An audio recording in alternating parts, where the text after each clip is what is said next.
Dear Father, we thank you for tonight. Thank you for bringing us into your presence, oh God. It's not just the church. It's not just a gathering, Lord. It is because of your presence here with us. I pray, Lord, that you bless your people from your word. In Jesus' mighty name we pray. Amen. Amen. If you have your Bible with you, Luke 22. Luke chapter 22, verses 39 to 46. Luke 22. The emphasis of this week, especially crucifixion and resurrection of our Savior. The crucifixion and the resurrection of our Savior. And we somehow look at this week as a part of our tradition. But I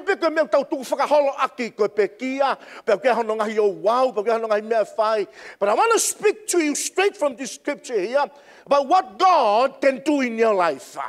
You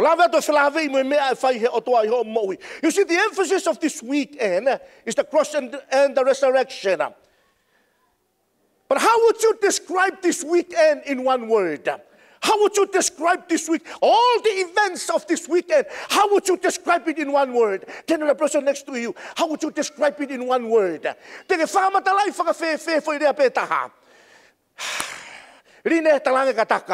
How would you describe this weekend in one word? You cannot describe it crucifixion because there will be a resurrection. You cannot describe it with that word resurrection because there has to be a crucifixion. But how would you describe it in one word? Let me describe it to you in one word. This weekend points us to one word: disappointment. I want to talk to you about the word disappointment. Turn to the person next to you and say to that person, disappointment. Disappointment. You see, in this chapter, in Luke chapter 22, if you start from verse 1 all the way to the last verse, full of disappointment. Full of disappointments. Turn to the person next to you and ask that person, when was the last time you've been disappointed with your wife or your family? Kids, when was the last time you've been disappointed with your friends or with your mom? Or with your dad? When was the last time you've been disappointed? You know, sometimes we used to be good before. We used to do something good. We used to impress people. But when disappointment comes, we change. We change. You know, sometimes we change direction. Sometimes we change the word we use. Sometimes we change even our own personal life. But I want to speak to you about all these disappointments that happened in your life. Remember, if you look at this chapter, you realize these are the disappointments that happened to Jesus. Number one, Judas Iscariot that betrayed him. What a disappointment. You love her, you love him, and all of a sudden that person disappoints you to your very heart. Disappointment. You know, Jesus loved Judas. Awful Yesu tasi. Amo fufulu hono va Tapmo ki motol fufulu mono ula Fufulu ba mga mekoto pe Yesu tasi. Fa Yesu mekoto pe. And yet, at the end of the day, the very moment that Jesus needed Judas disappointed him by betraying him. Turn to the person next to you. They'll tang yao. I've been so good to you. I've been so nice to you. And at the end of the day, when I really need you the most, you disappointed me. Judas betrayed Jesus. Number two, the disciples, they disowned him. What a way to do to your master. After all, the things that your master has done to you, you disown him.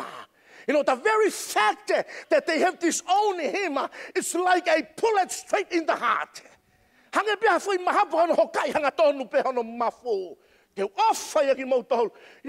know, there were times in life that they were so hungry. You know, when you're so hungry, if you don't have money, what would you do? Only two things that will happen to you. If you're really hungry, you either beg or steal. But what happened if there's no food there? See what Jesus did to his disciples. Jesus said, don't worry, I'll make food out of nothing. You see the heart of Jesus for his disciples. And the very moment that they need Jesus, they all disown him. Number 3, in the 22nd chapter of Luke, number 3, Peter, the right-hand man of Jesus. Turn to the person next to you and ask that person, who's your right-hand person? Hey, don't say Jesus because you don't know where Jesus is at the moment.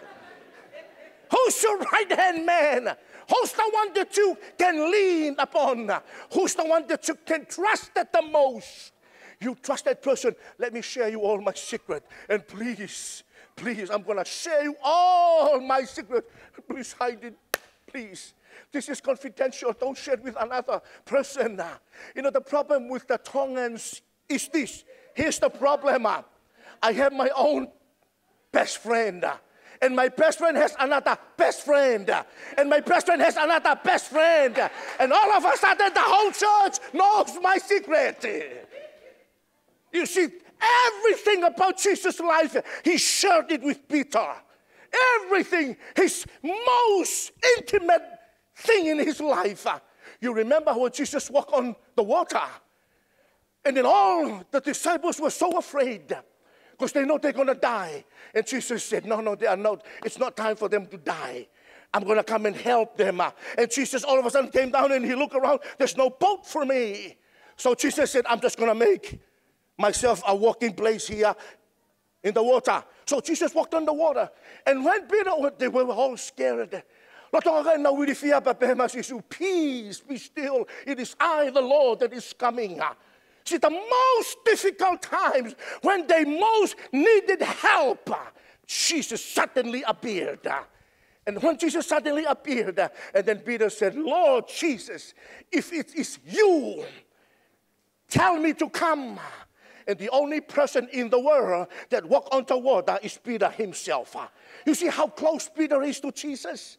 You see their relationship? You see how much Jesus trusts Peter? And then coming to the time that Jesus needs Peter. And this is what Peter said, I don't even know him. He's not my friend. I don't know who that person is. What a way to disappoint your master. My friend, let me talk to you about disappointment. Jesus has all the right to cut him off from all his disciples. Jesus has all the right in the world not to love them, not to give them a second chance. But here's the good news here. Disappointment is not the end of life. Disappointment is not over. Disappointment is just the beginning of the power of God in you. Disappointment. We hate the word disappointment. Disappointment. We all hate. Who likes the disappointment? And I see your hand. Who loves disappointment? You see, I was like you before. I hate disappointment, but I thank God because of disappointment. Last month, Brian Houston was speaking about the greatness of God in the Hillsong. They call it, the world called it Hillsong Empire. They call it Hillsong Empire because almost everywhere in the world there is a Hillsong. There's not even a Christian church that can even go up to 1,000 in Russia right now. But there are 3 Hillsong churches in Russia, all over 7,000 people. And this is what Brian Houston said. The reason why they grew so much today is one word, disappointment. It was for that disappointment that caused me to where I am today. You remove disappointment, you remove my faith. You remove disappointment, you remove hope from my life. The only way for me to cling on to my hope is disappointment. Then to the person next to you and say to the person, disappointment. I'm almost finished. Picture the word disappointment tonight with me. You see, the measure of disappointment is this. You see, disappointment is measured by the gap between your expectation and the reality. Let me say it again. The measure of disappointment is the gap between your expectation and the reality. Disappointment,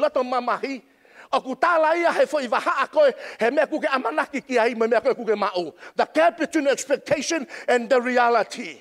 See, if you expect to get paid $2,000 a week and you only receive $500, that big gap causes you to be disappointed.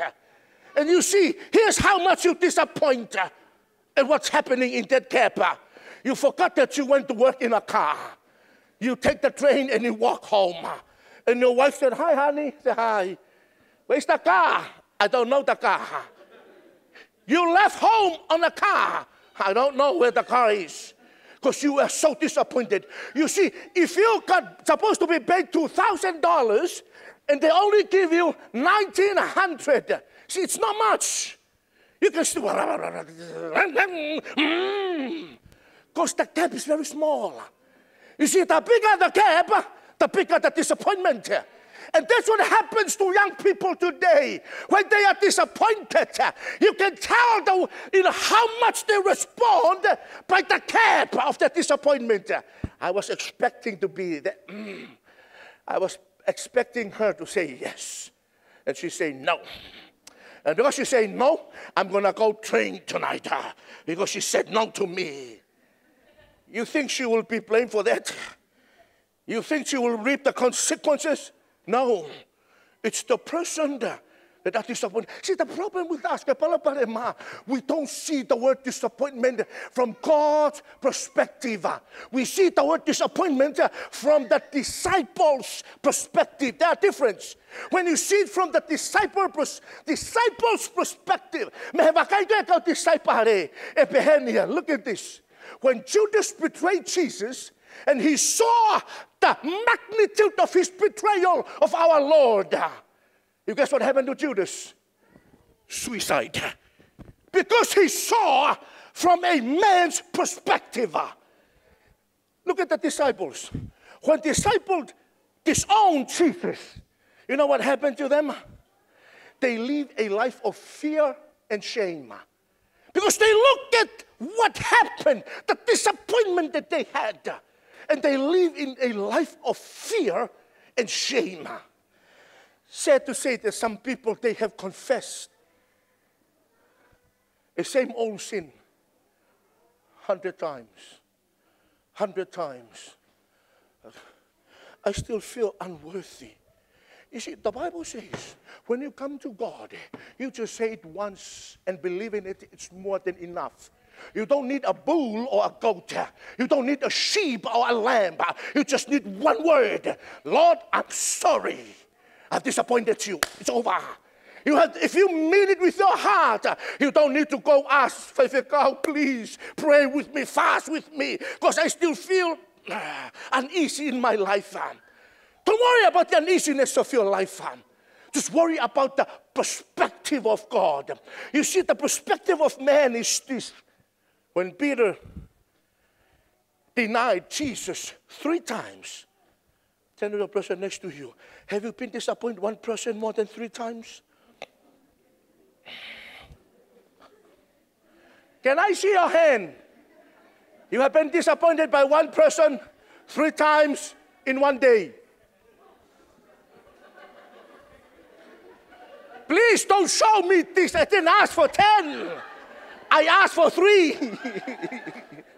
I asked for 3. Some people said 10, 20, 30, 40. It's not more than an hour. It was inside the 1 hour. Peter denied his Lord and Savior 3 times. Who are you to leave Jesus? Who are you to turn your back on Jesus? The Master and Savior, our Lord, has been mistreated 3 times in less than an hour. I don't even know him. One lady came by and said, "Oh, I look at Offa. I saw him on TV. He used to raise his hands. You must be in that Mount Zion church." I'm not in that Mount Zion church. Another man came by and said, "Hey, I saw the way you talk. You sound exactly the same as that man." Hello? Hi, caramba. I don't know him. 3rd time, Another lady came and said, you look like a Pentecostal. You look like born again Christian. And the Bible said, he cursed his master and savior. And then Jesus turned his head and looked at him. Why do you deny me 3 times in less than an hour? 3 times in less than an hour. What have I done that you have denied me? And Peter was so disappointed with himself. How many times you have been disappointed with yourself?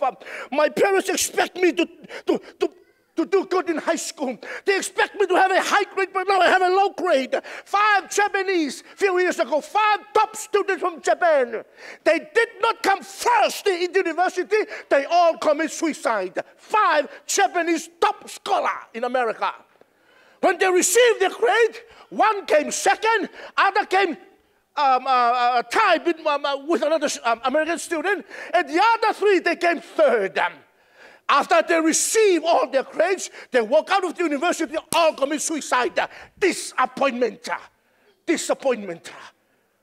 Sometimes you lose hope in disappointment.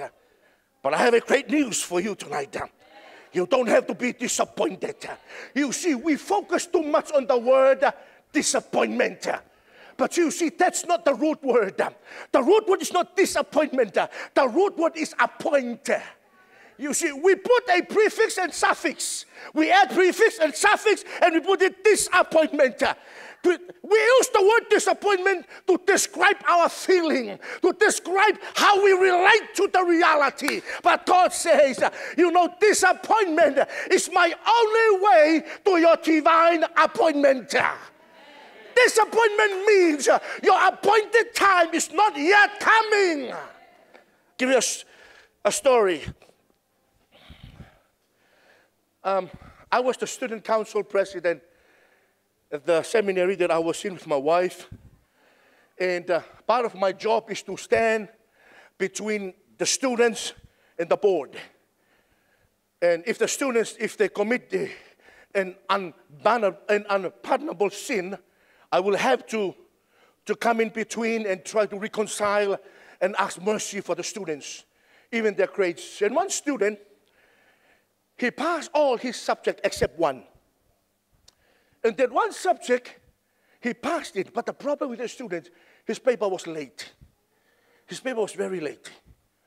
And then we tried all the venues that we can ever try.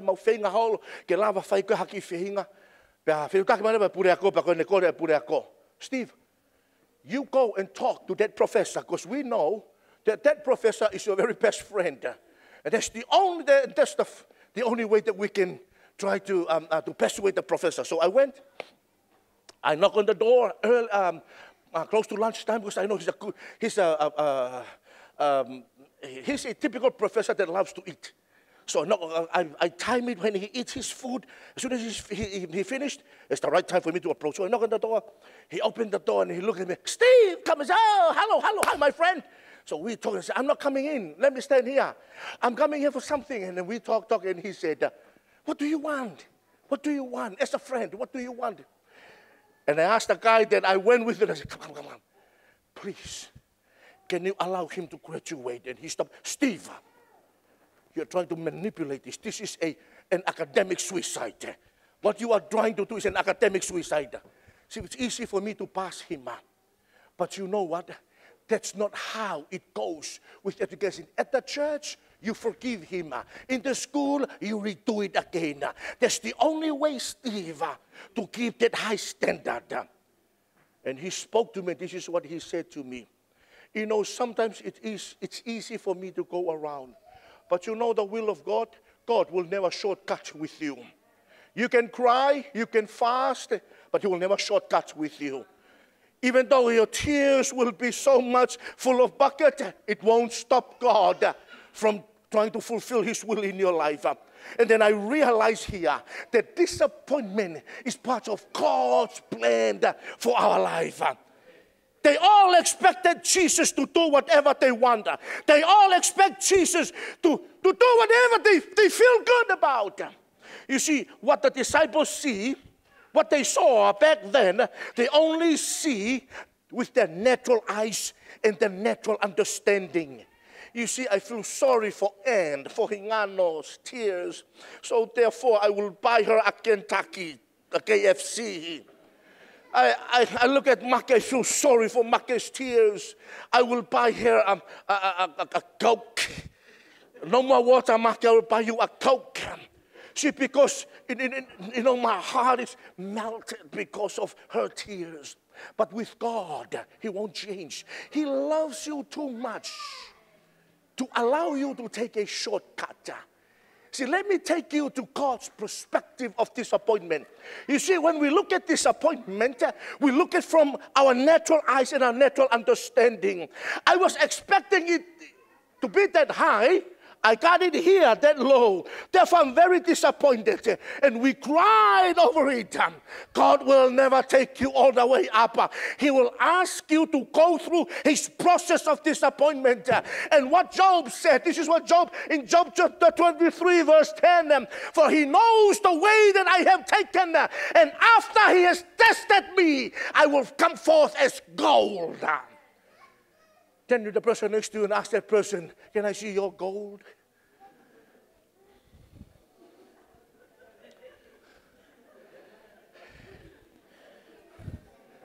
Look at me.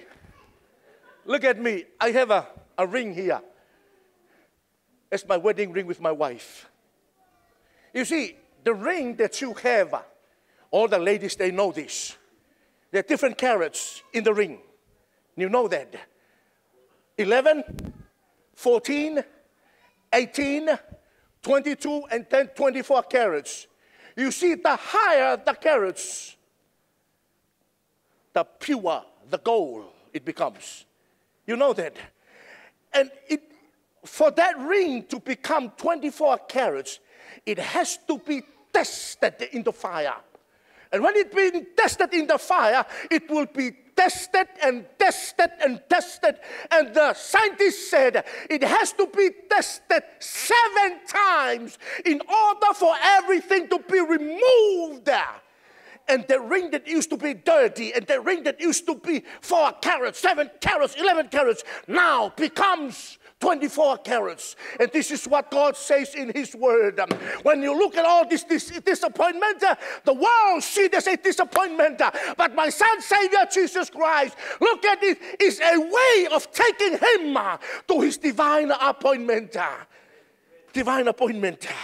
This is what I want you to do. Let me ask you these 3 questions.